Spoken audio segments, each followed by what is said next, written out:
Dear parents and dear students, welcome to Erudite School of Learning, Fatehnagar. Mobile number 7568077458. Class 6th, Subject Science, Chemistry, Chapter number 6 and Lecture number 5. If you have any doubt in this lecture, then you just need to write in your notebook. Whenever your school class will be open, then may you clear to related teacher. आपको इस lecture से related जो भी doubt हो आप अपनी notebook में लिख लीजिए. जैसे स्कूल ओपन होगा आप अपने सब्जेक्ट रिलेटेड टीचर से पूछ लीजिए. Today in this lecture we will study the next topic that is water table and its depletion. Let's see what is the meaning of water table. Upper surface of the groundwater below which the soil is saturated with the water that is fill all the void. VOID, void means the space, hollow cavity, is called water table. Increase in population, industrial and agriculture activity are some known common factors affecting water table. Scanty rainfall is another factor that may deplete the water table. Let's see first of all what is water table. That means if you start digging the ground and you suddenly you reach the level, you find the layer where you started, where you found the water, that the upper layer, the first layer where you found the water below the ground, and below that layer there is a continuously there is a storage of water. That layer is known as, the upper layer is known as water table.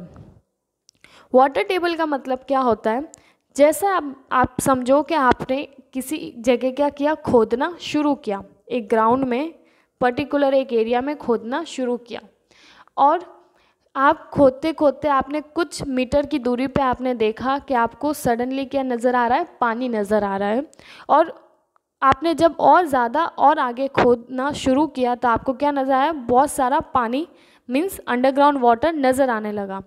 तो वो first layer जहाँ पे आपको पानी नज़र आया, सबसे पहले जो पानी नज़र आया, जो लेयर, जो फर्स्ट लेयर जहाँ पे आपको पानी नज़र आया खोदने पे, उस सबसे ऊपर वाली लेयर को हम क्या बोलते हैं, वाटर टेबल. और उस वाटर टेबल लेयर के नीचे क्या है, बहुत सारा अंडरग्राउंड वाटर प्रेजेंट है, उसे हम कहते हैं वाटर टेबल.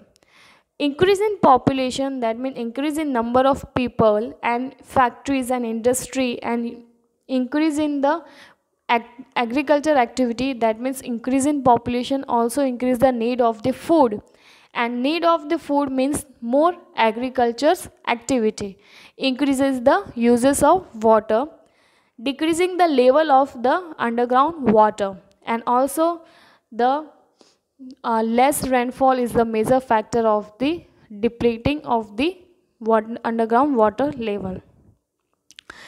पॉपुलेशन, जनसंख्या बढ़ने के कारण लोगों में दिन ब दिन क्या होती है, लोगों की संख्या क्या हो रही है, दिन ब दिन बढ़ती जा रही है. लोगों की संख्या बढ़ेगी तो ज़रूरतें बढ़ेगी, ज़रूरत बढ़ेगी तो फैक्ट्रीज बढ़ेंगे, फैक्ट्री की नंबर भी क्या हो रहा है, बढ़ते जा रहे हैं. एग्रीकल्चर एक्टिविटीज़ मीन्स एग्रीकल्चर, खेती बाड़ी भी, जनसंख्या बढ़ने के कारण खाने की डिमांड ज़्यादा होगी, डिमांड ज़्यादा होगी तो हमें खेती बाड़ी भी ज़्यादा करनी पड़ेगी. इस वजह से इन सब में पानी की जो ज़रूरत है, यूजेस है, वो क्या हो रहा है, बढ़ता जा रहा है. और इसी वजह से अंडरग्राउंड लेवल, पानी का जो वाटर लेवल है, अंडरग्राउंड वाटर लेवल है, वो क्या हो रहा है, डिक्रीज़ होता जा रहा है. और सबसे मेन फैक्टर वाटर की कमी आने के कारण, वाटर की कमी आने का है रेनफॉल. बारिश की कमी आने की वजह से भी क्या हो रहा है, वाटर, अंडरग्राउंड वाटर लेवल कम होता जा रहा है, क्योंकि बारिश सबसे ज़्यादा या सबसे मेन सोर्स है अंडरग्राउंड वाटर लेवल का. Next, increase in population. Increasing population create demand for the construction of houses, shops, office, roads and pavement. This increases the open area like parks and playground. This is turn in decreases the seepage of rainwater into the ground. Moreover, a huge amount of water is required for the construction work. Often groundwater is used for this purpose. So on the one hand, we are consuming more groundwater, and on the other hand, we are allowing lesser water to seep into the ground. As I told you, The increasing population, increasing number of people day by day demands for the more food, more water and more shelter. So for the shelter that means to live, there is a need of houses, to work, shops, office and more road, and the pavement means footpath. And the construction is done in the open area, like somewhere in the parks and the open area grounds, which decrease in the open area due to the construction of houses and shops. The open area is getting less or decreasing day by day. And if there is a no open area, when there is a rainfall, then how water will filter or goes down underground below the earth surface. And due to this, the level of the underground water is getting decreased day by day. All these constructions need water. Obviously, in the constructions of the houses and the shelters need more water. And one hand we are using, and even if we are overusing the water, but on the other hand we are not giving the open area or the open space to the water of rainfall, the which is water which is collected on the ground due to rainfall to get filter into the earth. First हमारा कारण क्या है? Population, जनसंख्या बढ़ने के कारण लोगों की ज़रूरतें बढ़ रही है, जैसे खाने की ज़रूरत है, पानी की ज़रूरत है, या फिर रहने की जगह की ज़रूरत है. जो बड़े बड़े ओपन एरियाज़ होते हैं, आज वहाँ पे क्या बन रहे हैं? बड़ी बड़ी बिल्डिंग्स बन रही है, ऑफिस बन रहे हैं, घर बन रहे हैं. और इन सब कंस्ट्रक्शंस में हमें किसकी ज़रूरत पड़ती है? पानी की ज़रूरत पड़ती ही है. दूसरी बात, पानी की तो ज़रूरत पड़ ही रही है, और जो खुले एरिया है वो भी क्या हो रहे हैं? दिन ब दिन कम होते जा रहे हैं, घटते जा रहे हैं. और खुले एरिया अगर कम होंगे, ग्राउंड पार्क्स, तो जो रेनफॉल, जो बारिश हुई है, जो पानी ज़मीन पे गिरा है, वो अंडरग्राउंड या ग्राउंड में कैसे जाएगा? अगर खुला स्पेस ही नहीं होगा तो पानी नीचे कैसे जाएगा? घर बने होंगे, घर में से, नालियों में से वाटर क्या हो जाएगा? वेस्ट हो जाएगा. एक जगह तो हम क्या कर रहे हैं? पानी को बहुत ज़्यादा यूज़ कर रहे हैं, और दूसरी जगह हम पानी को ज़मीन में जाने से भी रोक रहे हैं. कैसे? घर, बिल्डिंग्स बना के. सो ये हमारा फर्स्ट कारण है पानी की कमी आने में. Second, increasing industry. Water is used by the industries. Almost everything that we need water somewhere in its production process. The number of industry increasing continuously. Water use, most of the industry is drawn from the ground. As you know very well, the water is used in all the industry and all the factories to make the various type of the materials needed by the people. So by increasing industry, the uses of or demands and the needs of the water increasing, and all this water we are getting from the ground level. Second हमारा कारण क्या है? Industry और factories का बढ़ना. क्योंकि दिन ब दिन लोग बढ़ रहे हैं, लोगों की ज़रूरत है, लोगों की डिमांड बढ़ रही है, तो फैक्ट्रीज भी क्या होगी?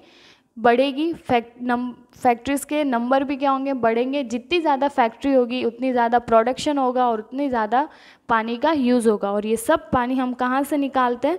ग्राउंड, अंडरग्राउंड से ही निकालते हैं, ट्यूब, कुएं या हैंडपम्प के through. Next topic, drought, flood and water conservation. Drought means सूखा, फ्लड मीन्स बाढ़, and water conservation means the storage of water. Drought and its effect. Water scarcity can be defined as the lack of sufficient water or not having access of safe water supplies.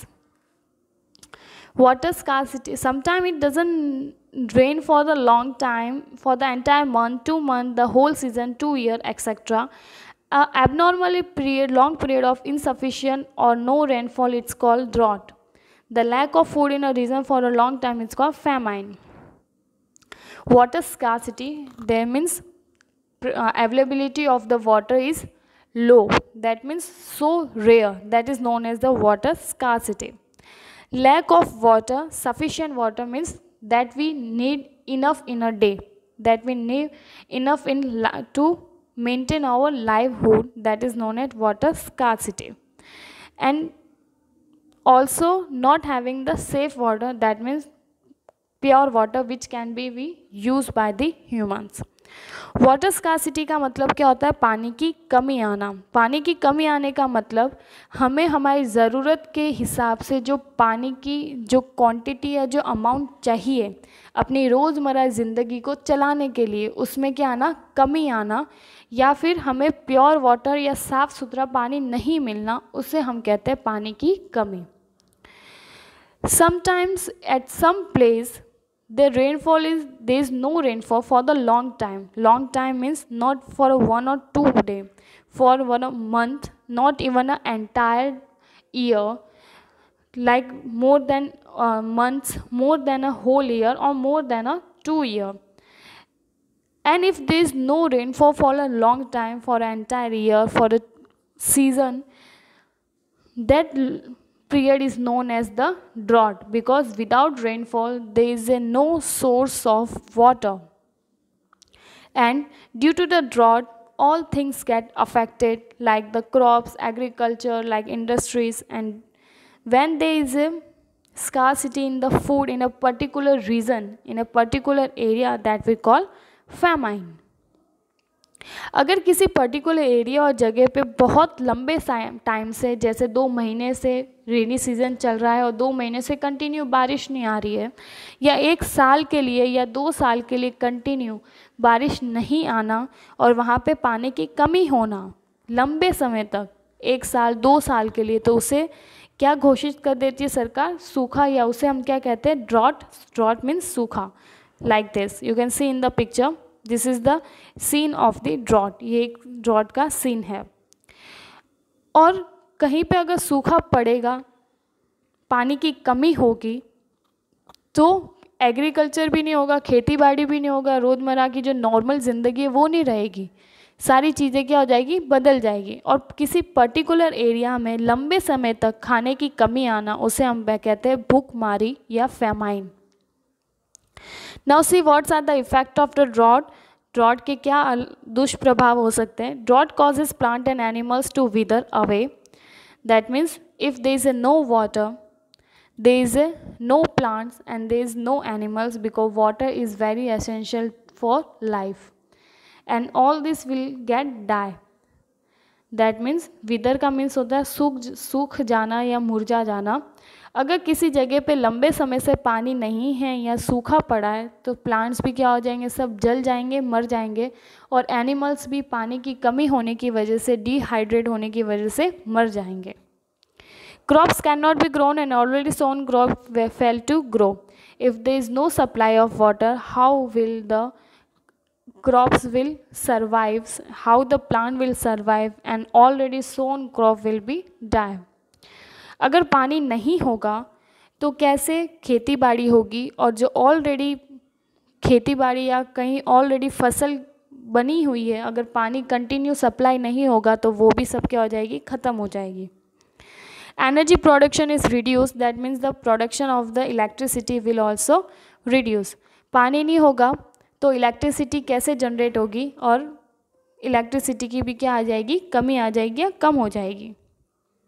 Level of groundwater fell leading to acute water crisis. That means, as you know that the rainwater is the main source of the groundwater. If there is no rainfall, no groundwater, and day by day the groundwater level also decreases.